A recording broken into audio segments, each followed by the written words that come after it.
Greetings and namaskara, everyone. This Himalayan Academy Publications presentation is by Satguru Bodhinatha Velan Swami and is based upon an article in Vanakam magazine published in Mauritius and is entitled, My Friend, Lord Ganesha. 2 years ago, we published an article on Hinduism in Thailand. To many people's surprise, Thailand has a number of Hindu temples, one of them being a large Ganesha shrine in the financial district of Bangkok. Our reporter interviewed many Thai people who are, of course, generally Buddhist. He asked them why so many Thais worship regularly at the Hindu temples. The answer was, the worship of Buddha helps us in a purely spiritual way, whereas the worship of the Hindu gods help us in our daily life. My Guru Savaya Subramanya Swami stressed this same idea. Among all the wonderful Hindu deities, Lord Ganesha is the closest to the material plane of consciousness, most easily contacted, and most able to assist us in our day-to-day life and concerns. Worship of Lord Ganesha leads the devotee most naturally to the other great gods. Many of the great saints and sages of Hinduism have had visions of Lord Ganesha, whom we will also refer to as Ganapati and Vinayaka, and shared them with their devotees, thus strengthening the devotee's faith and understanding of the gods of Hinduism. In ancient times, Avayar, a woman mystic, had visions of Vinayaka and wrote of her experiences in her devotional poems, including Vinayaka Ahaval, where she writes, Desiring to make me yours this instant, you, like a mother, have appeared before me and cut the delusion of unending births. In modern times, Savaya Subramanya Swami shared some of his mystical perspectives and experiences of Ganapati in his book, Loving Ganesha. There are a great many liberal Hindus and or Western-influenced Hindus who don't think of Ganesha as a real being. To them, he is a symbol, a superstition, a way of explaining philosophy to children and the uneducated. But this has not been my experience of our loving Lord. I have seen him with my own eye. He has come to me in visions several times and convinced my lower mind of his reality. We have arranged group pilgrimages to India since 1969, and some pilgrims on various programs had life-changing visions of Lord Vinayaka, as well as other deities. Such visions, born of the intensity of pilgrimage and inner striving, would often come in the form of the stone or bronze murti moving and smiling at them, or turning into an animated human-like figure. Some devotees, with their eyes closed, inwardly saw the deity's face, as real as any living being.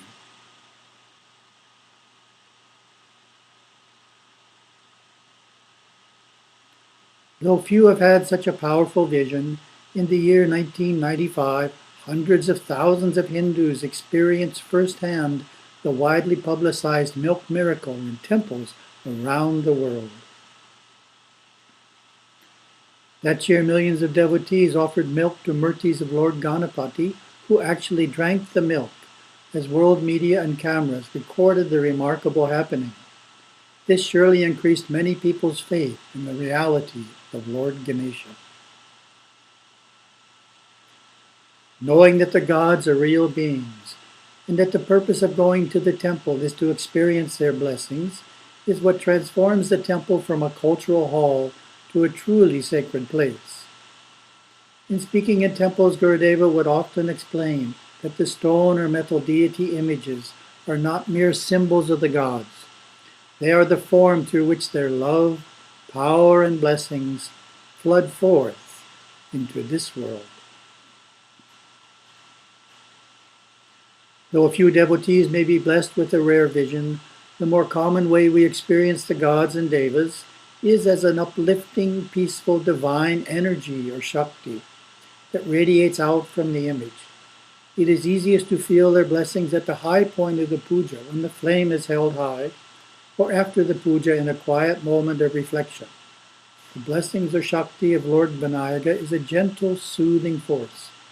Such a subtle encounter with the Lord of Obstacles has the power to bring us into the secure consciousness of the Muladhara Chakra, the fourth center of memory where Lord Ganesha resides, and thus rise above the lower emotions of fear and anger.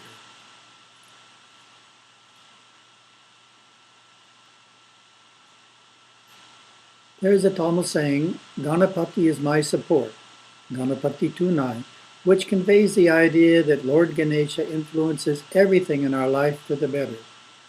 You can develop a close relationship with Lord Ganesha, in which he feels like a good friend, if you take the time to get to know him through Bhakti Yoga.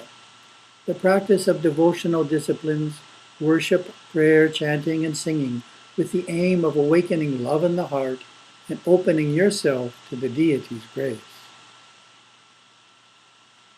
Deepening our devotion to Lord Vinayaka takes place by worshiping in the temple as well as at home in the shrine room. It is important to stress that having a shrine room in the home is quite important. In fact, there is no more dynamic way to strengthen Hinduism in the lives of our children and family than by establishing a shrine in the home.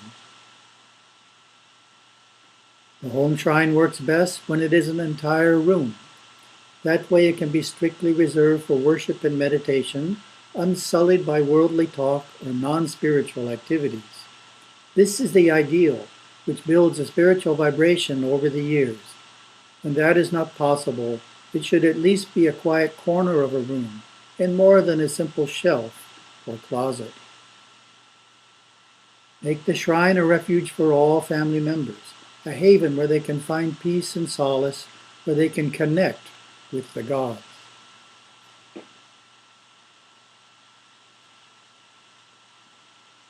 Offer their praise and pray for practical needs.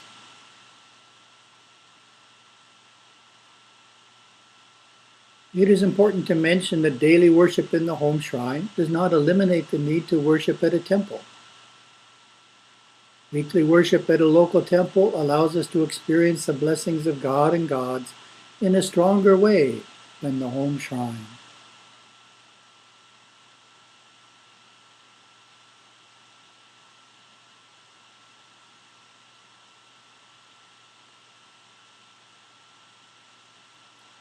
This is because of the special way the temple is constructed, consecrated, and the continuous daily worship that occurs thereafter. A temple is built according to certain rules laid down in Scripture. This governs what shrines are included in the temple, the shrine's location, and the overall dimensions of the temple.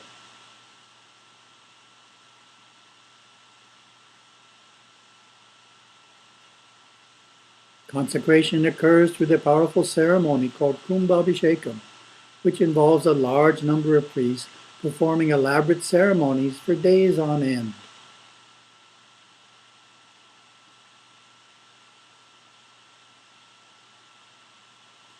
Then begins the schedule of daily pujas that are held thereafter, conducted by professional priests. The priests have the power in these ceremonies to create a spiritual vibration. An additional factor that distinguishes the temple from the family shrine is that no family lives in the temple. The activities there are only of a religious nature. All of these factors combined are what make the temple much more powerful than the home shrine. And as I always like to mention, when attending the temple, it is important to always bring a flower or fresh fruit for each shrine at which you are going to worship. The act of giving opens you to the blessings of the deity. Never visit the temple empty-handed. In addition to worshiping at the Ganesha Murti in the home shrine, I know some children who take delight in having their own Murti of Ganapati in their room. Many children take naturally to the worship of Lord Ganesha. Here's an interesting story in this regard. A 4-year-old girl has a Ganesha in her room whom she refers to as her friend, Lord Ganesha.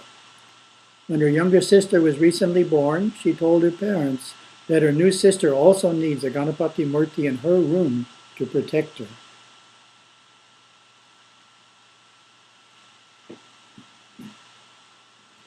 Older children can be less inclined to worship Ganesha in this way. They think for themselves and sometimes challenge their parents and teachers of Hinduism to explain the benefits of worshiping in the temple and home shrine. This idea is, unless you can clearly show me the advantage of this practice, I won't do it. With this in mind, we developed a list of 11 ways in which Lord Vinayaga can benefit our day-to-day life. Let me list these 11 simple ways a child can benefit from worshiping Ganesha. Strengthen memory, stimulate intelligence, solve problems easier. Study well in school. Stabilize emotions. Improve your character. Experience good timing. Increase domestic harmony. Increase self-control. Remove obstacles in your path. Be more successful in life. To help individuals experience these benefits in their lives, we have also developed a list of common situations, 6 of them in which the worship of Lord Ganesha is particularly helpful. Let me briefly introduce them. First situation, when leaving the home, tuning into Lord Vinayaga's Shakti when departing the home helps us be more successful in the activities we undertake, as well as maintain a religious perspective during our time out of the home. Second situation, upon returning to the home. Worshipping Ganapati upon returning to the home is helpful in dropping off any worldliness we have taken on during our time away from home. Third situation, before major events. Perform extra Ganesha worship before all important undertakings and thereby maximize your success. Fourth situation, when solving intellectual problems. When solving difficult problems, taking school exams, or facing other challenging intellectual tasks, before beginning, visualize in your mind the image of Lord Vinayaga sending his blessings to you. Fifth situation, when emotionally upset. If you find yourself experiencing emotions such as anger, fear, or jealousy, sing a Ganapati bhajan, repeat Ganapati mantras, and let his soothing presence calm the emotion. Sixth situation, when needing good timing. On days when we find ourselves consistently missing the timing of events, stop and take time to worship Ganesha and ask his help for being in a flow of good timing so that you can do well at anything you undertake. In conclusion, we have explored together 6 situations in which we can deepen our devotion for Lord Ganesha and receive benefits in our daily life. Follow them, and your family will find new spiritual purpose. Family members will become friends with Lord Ganesha, and the Lord of Obstacles will become a living presence in your home and hearts.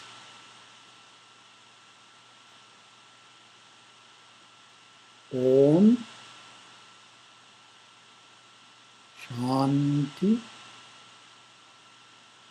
Shanti Shanti